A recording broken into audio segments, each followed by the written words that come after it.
two men charged with the murder of a high school maths teacher are set to apply for bail today at the Dealesville Magistrate's Court. That's in the Free State. Mosiwa Tshabagae's body was found in a pool of blood last month, covered in a blanket in his apartment near the school premises. One of the accused was found wearing clothes and shoes belonging to the victim. The bail hearing was previously postponed after the prosecution requested that the case be heard by the magistrate who had presided over the initial court appearance in which one of the accused apparently confessed. SABC News Reporter Aphumelele Mdlalane is watching the story and joins us now live from inside court. Sure, what a dramatic story this is as well, Aphumelele. Perhaps for some of our viewers who've missed the context around how we got here, tell us what happened to this maths teacher and how these two people were essentially linked to it. Well, Ayanda, it's a very devastating story for the residents of Dealesville. Like, we do know that 3 weeks ago, this unfortunate incident happened at a secondary school where the teacher was found in a pool of blood covered with a blanket, and that led to an arrest of one suspect, whereby he was found wearing some clothes belonging to the teacher. And later on, he did confess, and that resulted to another accused being arrested. We do know right now that more arrests are imminent in this matter. This is a second appearance where we're expecting the two accused that will be appearing today to be asking for bail, and this matter was postponed last week. We're expecting at least the proceedings to begin in no time from now on. But I just want to bring now the CPF member to just take us through to the devastation that was, of course, faced by some of these residents. We saw outside court the demonstration that is taking place. How are you feeling about what is okay? All right, no, thank you very much, Aphumelele, for the question. As the community of Dealesville, we are traumatized and we are really triggered to lose one of our committed and the person who was more consistent in his job as a teacher to our community. Mr. Tshabagae was a very passionate person in terms of education. So like I've said, we are going to closely monitor this case. We are still saying to justice to Mr. Tshabagae Adams so that the family can be healed and the community at large of Tokoloho and especially Dealesville Khololosego to be relieved in terms of those accused of what they have done to our teacher.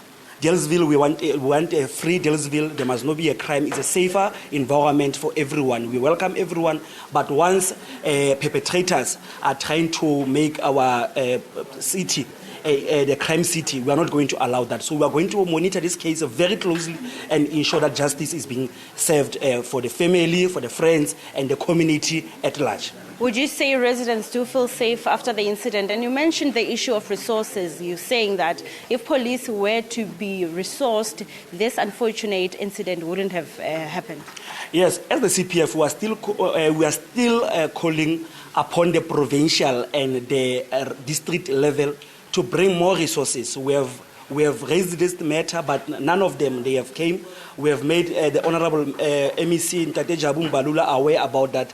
As the citizens of Dealesville, the police station at Dealesville Police doesn't have resources, doesn't have more police officials to prevent crime and to prevent crime. So we are saying the community is not feeling safe because the issue of street lights must also be considered.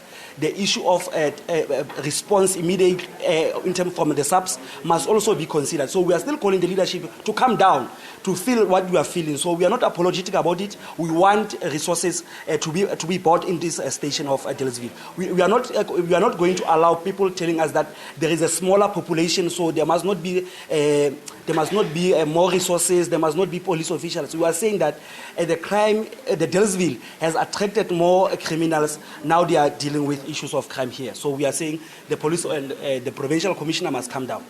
Well, Ayanda, you've heard it from the community members reiterating the issue of resources, saying that it's important that the resources, or rather the police here, are beefed up with vehicles so that they can patrol, as he's mentioning that there were somehow allegations that there was a delay when this incident happened, and it could have been avoided if there were resources. I just want to bring now SATU, Teachers Union.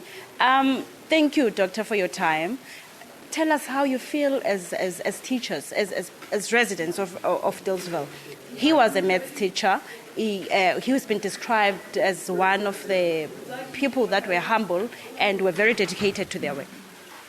Well, as the teaching fraternity, we are actually traumatized. Training a teacher, particularly a maths teacher, and recruiting that particular teacher into a rural town like this, it's extremely difficult. You don't get them easily. They are always poached, they are always employed in bigger cities. But now for this person to come in here, dedicate his work 24/7 actually, always with his learners, and then to be killed just like that is traumatic, particularly with a school that has been struggling to come up with good results, with underperformance. And then the performance, his work ethics was already bearing some results, good results. Last year, the school, after everything, they obtained 91%, which was very dramatic from the underperformance of so many years. So it's actually a huge loss to us as teachers in particular. Well, thank you, Doctor, for your time. We've also hearing from the doctor here, Teachers Union, saying that they've lost one of a kind, and this, of course, it's a secondary school that showed better results. Like he has indicated that it obtained 91%, and saying that this is a huge loss, huge blow. And we talked to the family last week. They were very devastated and described the teacher as a pillar of strength and as a breadwinner. They are saying that they've lost one of a kind. We will monitor this case, Ayanda, and it's back to you. Right. Aphumelele Mdlalane, thanks very much indeed. Devastating story that. Aphumelele reporting live from inside the Dealesville Magistrate's Court that is in the Free State.